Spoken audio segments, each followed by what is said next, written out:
Bonjour, mon nom est Lise Michaud, mairesse de la ville de Mercier. La vidéo d'aujourd'hui va traiter du sujet de la couverture policière sur notre territoire. Petit historique, avant 2003, la ville de Mercier avait son propre corps policier autonome sur son territoire. Suite à la signature d'une entente de 10 ans entre la ville de Mercier et la ville de Châteauguay, la couverture policière du territoire est desservie par le service de police de la ville de Châteauguay.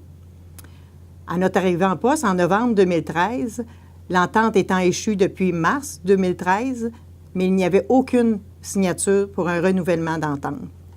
Évidemment, étant donné que l'entente avait déjà été dénoncée par la ville de Châteauguay en janvier 2012 et que l'échéance était en mars 2013, ce dossier est devenu évidemment une priorité pour les membres du Conseil.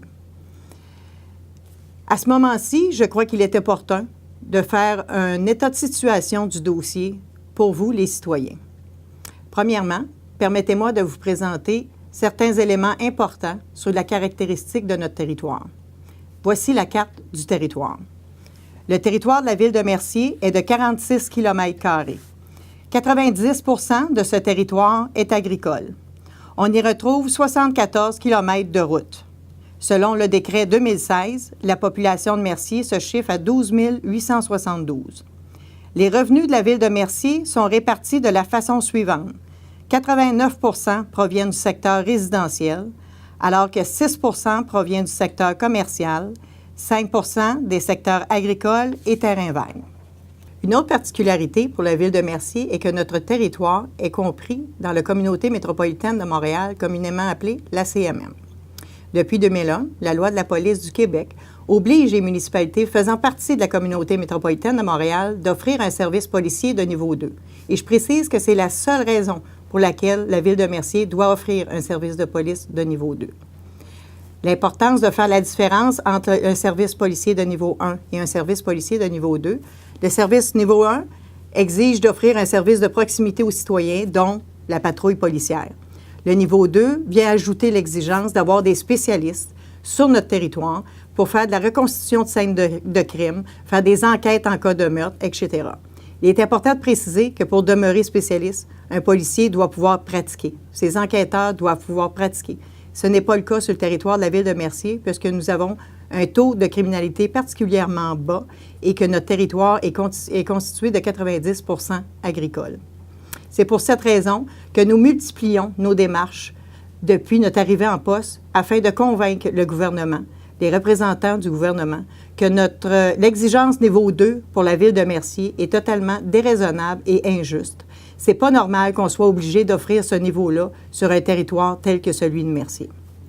Dans un dossier aussi complexe que celui d'une desserte policière sur un territoire, croyez-vous sérieusement qu'il est souhaitable que lors des négociations, une des parties soit en situation de monopole? Eh bien, c'était le cas avec la ville de Châteauguay. Dès notre première rencontre, la ville de Châteauguay nous a fait une offre en nous disant « Voici, et vous n'aurez pas d'autre choix que de l'accepter ».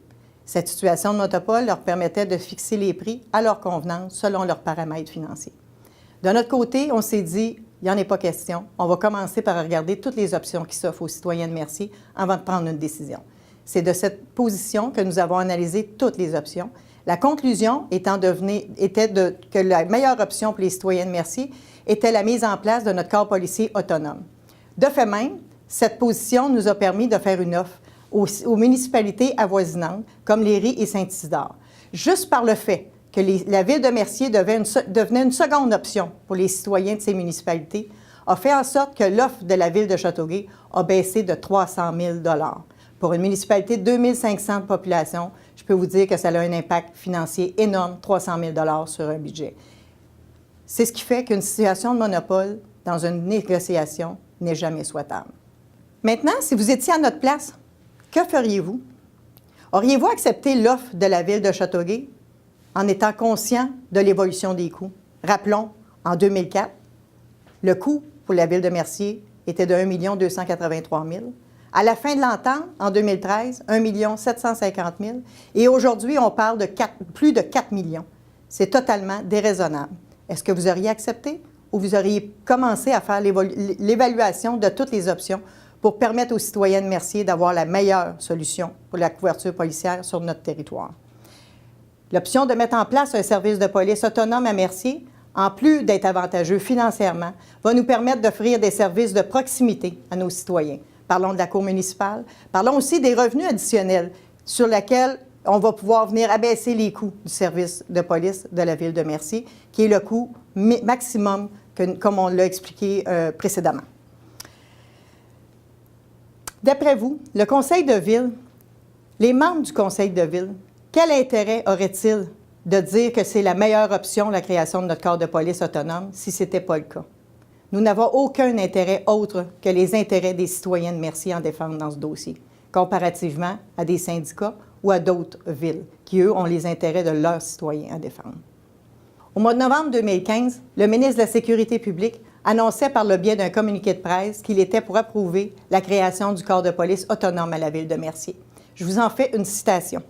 La Ville de Mercier a suivi à la lettre le processus de création de son corps policier. Elle a répondu à toutes les exigences de la loi.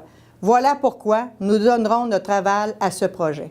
Sérieusement, pensez-vous que le ministre de la Sécurité publique aurait autorisé la Ville de Mercier à mettre en place son corps policier si elle n'était pas convaincue que ça va rencontrer toutes les exigences de la loi et que ce soit la meilleure option pour les citoyens de Mercier? En conclusion, certaines personnes véhiculent le message à l'effet que la Ville de Mercier et sa mairesse ne sont pas capables de s'entendre avec ses voisines. Je tiens à préciser qu'il est vrai que si nous étions à la place de la Ville de Châteauguay et de la mairesse, nous aussi, on souhaiterait avoir plus de payeurs de taxes pour nous aider à assumer les coûts du service de police à Châteauguay. Je vous rappelle, le budget pour la police de Châteauguay en 2016 est de 22 millions. C'est pas rien. 22 millions, le service de police de Châteauguay pour 2016. Et ça ne comprend pas les infrastructures qui devront être mises en place en cours d'année 2016 ou 2017 à la hauteur de 24 millions. C'est énorme comme budget et je peux comprendre qu'ils souhaitent garder des payeurs de taxes additionnels pour les aider à assumer ce coût. Mais nous, en tant que Conseil de Ville de Mercier, on n'est pas là pour défendre les intérêts des citoyens des autres villes, on est là pour défendre les intérêts des citoyens de notre ville. C'est notre responsabilité, c'est notre devoir et c'est pour cette raison que nous avons pris cette décision. Vous savez, pour nous, la solution la plus simple aurait été d'accepter l'offre de la Ville de Châteauguay en disant aux citoyens de Mercier, on n'avait pas d'autre choix, on n'avait pas d'autre option. Mais cette façon de faire n'aurait pas rencontré nos valeurs et on aurait été à l'encontre de la raison pour laquelle on a décidé de se lancer en politique active, c'est-à-dire de faire la différence, de faire les choses différemment. Et de cette façon, le dossier de la desserte policière de la Ville de Mercier en est un bel exemple. De cette façon, quand je vais vous rencontrer dans la rue, quand je vais vous rencontrer dans les commerces à Mercier, je vais être en mesure de vous regarder dans les yeux et de vous dire que j'ai atteint mon objectif, c'est-à-dire de défendre du meilleur de ma connaissance les intérêts des citoyens de Mercier.